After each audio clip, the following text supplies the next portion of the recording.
Olá e boas-vindas a mais uma exploração aprofundada.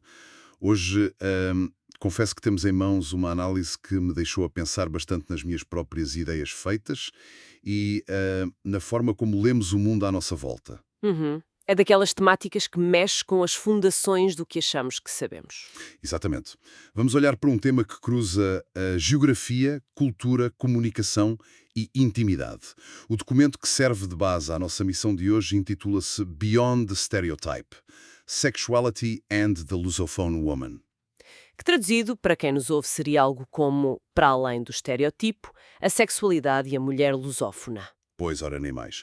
E, basicamente, estamos perante uma dissecção de uma das imagens culturais mais exportadas e, quer dizer, persistentes a nível global. A ideia de que as mulheres de países de língua oficial portuguesa, falando especificamente de locais como Portugal, Brasil, Angola e Cabo Verde, Sim, os lupais mais focados na fonte. isso. A ideia de que possuem uma predisposição inata, quase genética, para serem mais apaixonadas, mais intensas ou muito mais focadas na sexualidade do que mulheres de outras paragens. É um rótulo pesadíssimo. Bem, vamos lá desconstruir isto. O nosso grande objetivo nesta imersão é tentar perceber a engenharia por trás dessa percepção. Como é que uma língua ou uma geografia acabam por colar um rótulo tão específico a milhões de indivíduos que são afinal tão diferentes entre si? Queremos dar a quem acompanha esta análise um momento de verdadeira clareza. É um ponto de partida excelente, porque nos obriga a olhar para a própria mecânica das projeções culturais. O que é fascinante aqui é como o texto rastreia a anatomia deste estereótipo lusófono específico. E estereótipo é logo a palavra-chave aqui, não é? Porque a fonte define isto muito bem. Um estereótipo é uma ideia geral sobre um grupo de pessoas que, embora até possa conter lá no fundo uma pequena semente de verdade, é quase sempre uma simplificação exagerada. Completamente exagerada. Não estamos a falar de um preconceito aleatório que surgiu do vazio. Estamos a olhar para uma espécie de tempestade perfeita. E nós conhecemos bem estes mecanismos clássicos. Claro, basta pensar naquelas ideias feitas antigas, a velha máxima de que os franceses dominam todos uma elegância inata. Ou que os italianos são todos românticos incuráveis. Exato. Percebemos rapidamente que a engrenagem é sempre a mesma. Pega-se num traço cultural visível, muitas vezes ligado à estética, e estica-se esse traço até ele cobrir toda uma população. Ninguém nasce com um diploma de alta costura em Paris. Pois não. Mas a questão é que, no caso das mulheres lusófonas, esse esticar do traço cultural foi direcionado de forma muito específica para a esfera da intimidade e da paixão.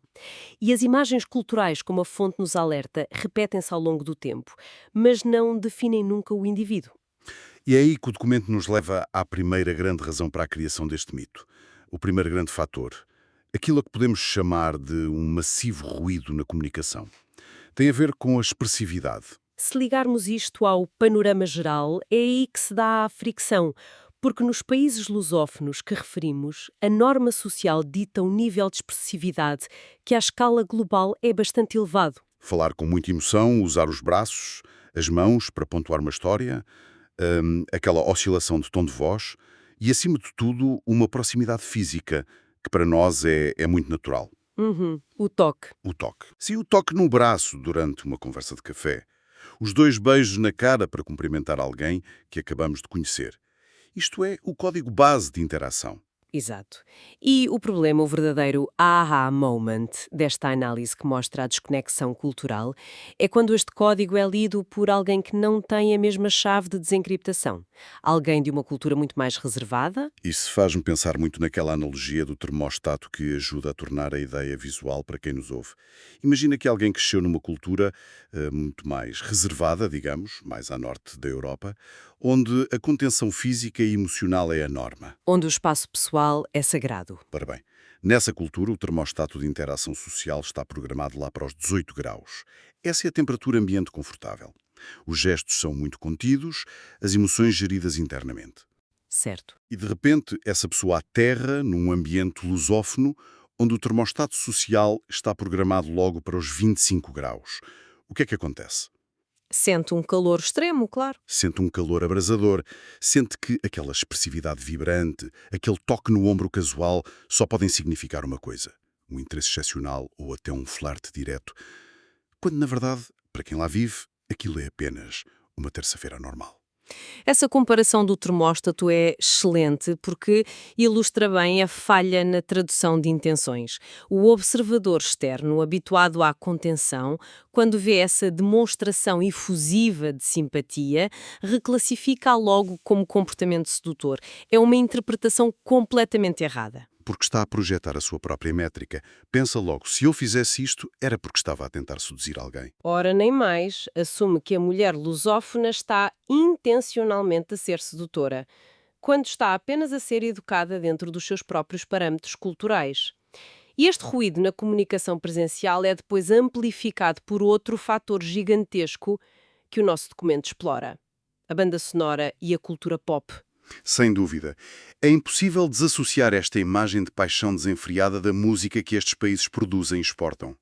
A fonte foca-se bastante em géneros muito específicos. Fala do samba, da kizomba e da música popular romântica. Que têm um peso enorme. E o impacto das letras é avassalador.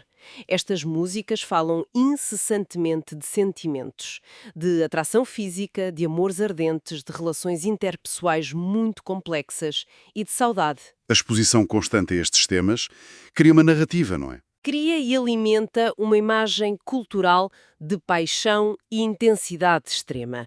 A cultura pop funciona como uma montra, mas é uma montra altamente curada. Quem consome isto de fora de forma descontextualizada cimenta a ideia de que a vida destas mulheres é um videoclipe constante de romance e sensualidade. Mas aqui é que a coisa fica mesmo interessante. Porque a música não atua num vazio. Ela toca num cenário físico e a fonte junta agora aqui o fator ambiental, o clima e o estilo de vida. Que é um dos argumentos mais fortes desta investigação. Muitos destes países beneficiam de climas quentes ou tropicais que propiciam uma vida social virada para o exterior. A vida acontece nas praias, nas festas de rua, nos cafés e eventos culturais. Não está trancada dentro de portas. E o veredito do ambiente é muito claro neste aspecto. Este ambiente relaxado, aliado ao facto das conversas sobre sentimentos ou problemas de relações serem frequentemente debatidas de forma muito aberta entre amigos. Muitas vezes nessas mesmas esplanadas, à vista de todos. Exato! Tudo isto cria a ilusão absoluta de que o tema da sexualidade ou do romance é muito mais omnipresente ali do que em sociedades fechadas. É um contraste brutal com sociedades de climas frios.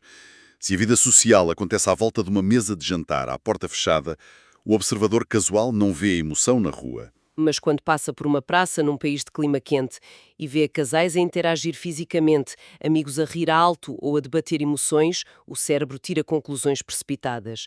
Pensa que as pessoas só vivem para a esfera afetiva. Quando a realidade é apenas que estão a fazer as mesmas coisas, mas de portas abertas. Exatamente, de portas abertas. Então, o que é que isto tudo significa? Se dissecarmos tudo isto, se retirarmos a falha de comunicação da equação, se baixarmos o volume da música e fecharmos as portas das planadas, o que é que nos sobra? Isto levanta uma questão importante que é a desconstrução final proposta pela fonte. A sexualidade não é ditada por um idioma ou por uma fronteira. A individualidade está sempre acima da geografia. O regresso ao indivíduo.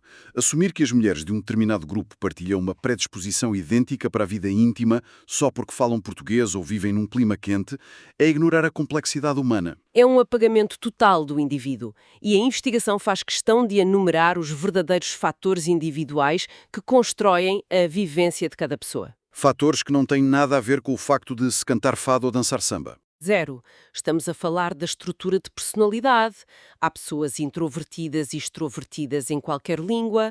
Estamos a falar da educação específica que cada uma recebeu. Dos valores culturais e familiares. Sim, das experiências de vida únicas de cada indivíduo e, claro, da própria dinâmica da relação com o parceiro. São estas as camadas que ditam a intimidade. A cultura pode até dar o vocabulário para expressar emoção, mas não dita o que se sente. E isso remete-nos diretamente para a regra universal destacada nesta análise. Que é o mais fundamental a reter. O mais importante em qualquer cultura não é o estereótipo. A base de tudo é o respeito, a comunicação franca e o consentimento nas relações. É vital realçar isto para quem nos ouve. Trata-se de uma imagem cultural e não de uma regra biológica ou absoluta. A ideia da mulher lusófona, perpetuamente apaixonada ou acessível, é uma simplificação. E é perigosa, porque muitas vezes serve para desculpar más interpretações de limites pessoais. Quando o estereótipo precede a pessoa, rouba-lhe a agência. Por isso, o respeito e o consentimento são a única bússola fiável. Fazendo agora um resumo desta nossa viagem maravilhosa, nós percebemos hoje como uma série de fatores se alinham para criar esta ilusão ótica cultural sobre as mulheres da lusofonia. Vimos como a expressividade gestual gera curtos-circuitos em observadores de culturas reservadas. Analisámos a banda sonora, a música, a cultura pop que funciona como marketing romântico. E, claro, o clima quente e a vida de café que dão uma visibilidade enorme às interações humanas.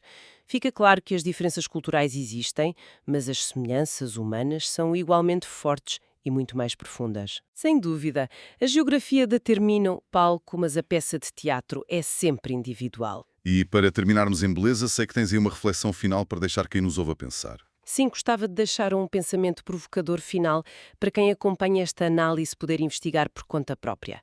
Pensamento: se a música quente e o clima tropical moldam tão fortemente a forma como a sexualidade e a expressividade de uma cultura são percepcionadas pelos outros, de que forma os climas frios e as tradições de inverno e recolhimento noutros pontos do globo estarão a criar estereótipos igualmente fabricados e potencialmente injustos sobre a suposta frieza emocional ou romântica das suas populações? Que grande inversão de perspectiva.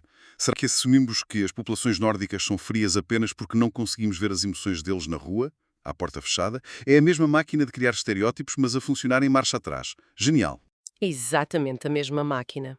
Bem, e é com esta ginástica mental espetacular que damos por encerrada a nossa imersão de hoje. Agradeço imenso a companhia de quem esteve a ouvir e a explorar estes conceitos connosco. Continuem a cultivar este gosto pela descoberta contínua e a questionar a informação que nos rodeia. A realidade é sempre muito mais rica do que os mitos. Até à nossa próxima análise.